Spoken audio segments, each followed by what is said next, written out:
Hendon, this is obviously going to be a big one. National television, ESPN Game Day is going to be here. Where do you think the emotional maturity of this team is to handle an environment like that? It's kind of new for a lot of guys. Yeah, I think we're going to approach it the same way we approach every other game.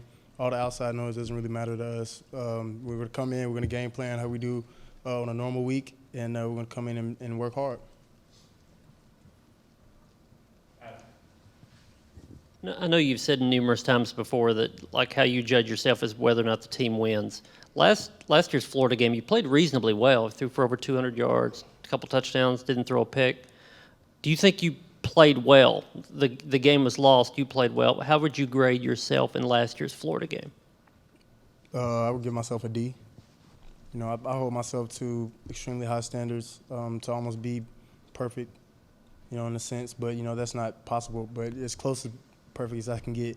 And I honestly just judge it off of, are we winning? Like, am I doing my job in order for us to win?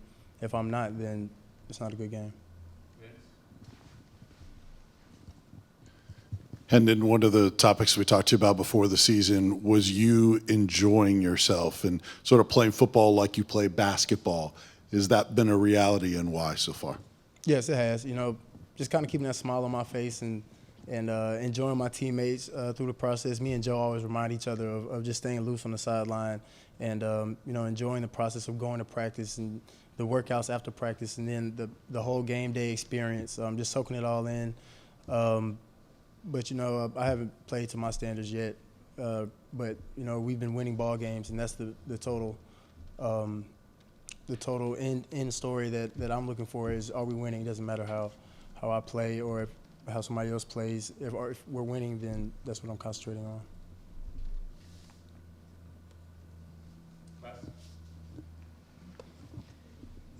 Hendon, how would you evaluate the run game overall through 3 games this season? It looks like there's been some good things, but also maybe some yards that were left on the field a little bit.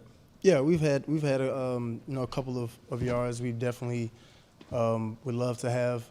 Our backs are running extremely hard. I'm very proud of them and very proud of our guys up front and our guys outside. They've done a great job blocking on the perimeter, and our interior line has done a great job of communicating up front and getting twists passed off and getting to that next level as far as double teams and pulls. Everybody's just playing extremely hard with a chip on their shoulder. We have something to prove, and that's what we're going to do day in and day out.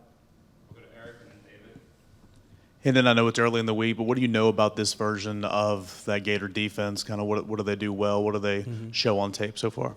Yeah, up front, extremely athletic, great in size. They have great guys up front that play extremely hard and get to the football, with bad intentions, which is great for a defensive up front. That linebacker position, they have some seasoned guys in there.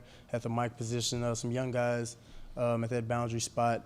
Then the secondary plays extremely aggressive as well. They're good in open field tackles and getting the nose on the ball, which is something that a lot of defensive coaches preach. Getting 11 to the ball, which they do well. In coverage they're really physical. So we got to come to play just like every other week.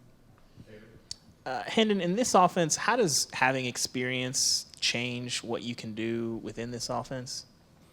The same way in every other offense, you get to see different intricacies of the offense, come out when you have a broad understanding of what you're trying to do. I definitely feel like the chemistry amongst the players definitely takes I don't know how to put it really, I guess the end factor or end goal of going off schedule in a sense. If it's some things that we have to improvise on or it's a look that we didn't plan for, we're a lot more knowledgeable of how to dissect that and get the end result that we want. And as many times as you've thrown the ball, really throughout your career, but especially here, you don't throw a lot of picks. Why is that? The main focus for me is taking care of the team, and the ball is the team. So, just taking care of the ball is something that has been preached to me since I was a young age. And I can always remember, like in high school, we throw the ball like 9 times a game. I'd go like 8 for 9, 218 with 3 touchdowns. And that was a pretty good game, but, we had to take advantage of every opportunity we had throwing the ball. So that still sticks with me, take every opportunity, that we have and make good plays, make smart plays. That's just what I try to do every day. Hendon, with Gerald Mincey playing his former team, has he talked about that at all since the other night? And how do you think he's played so far, stepping into that left tackle spot? Yeah, Mincey's been great for us. He brings a lot of energy to the locker room. He hasn't really mentioned too much about it. He's just excited to go out there and take advantage of the opportunity that he has. But I'm excited for him to go against his former team and make a statement.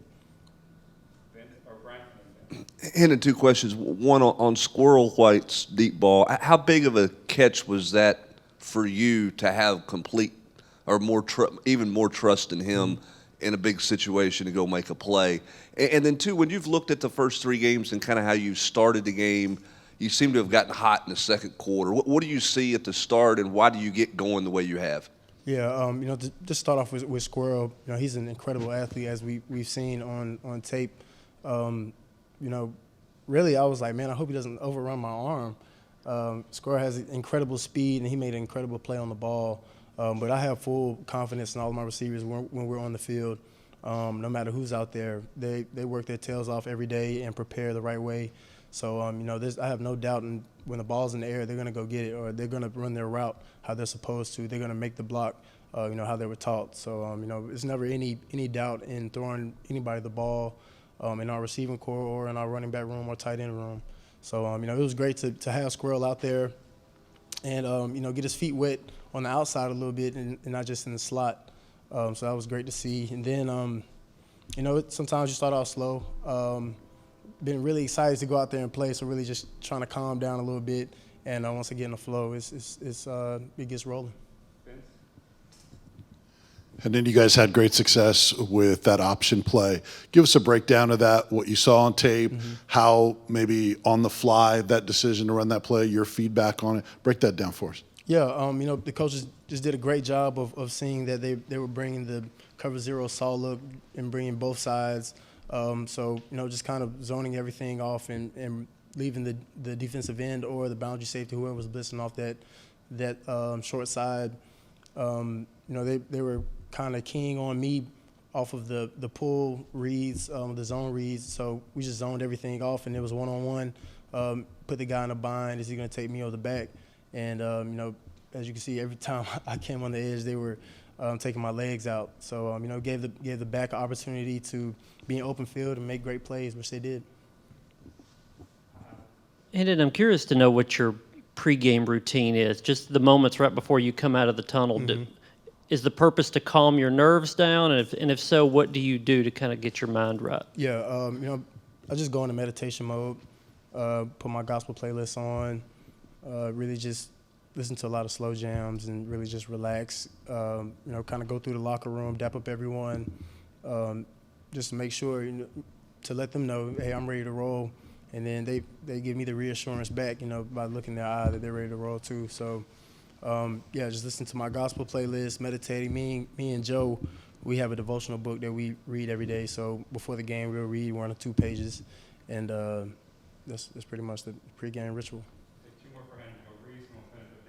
That's a perfect breakout question to that. Before the Akron game, I saw your eyes darting around watching all the fans because it was a sold-out crowd. So on Saturday, do you know what to expect when you're about to run through the tee? What do you think it's going to be like? Yeah, I think it'll be a great environment.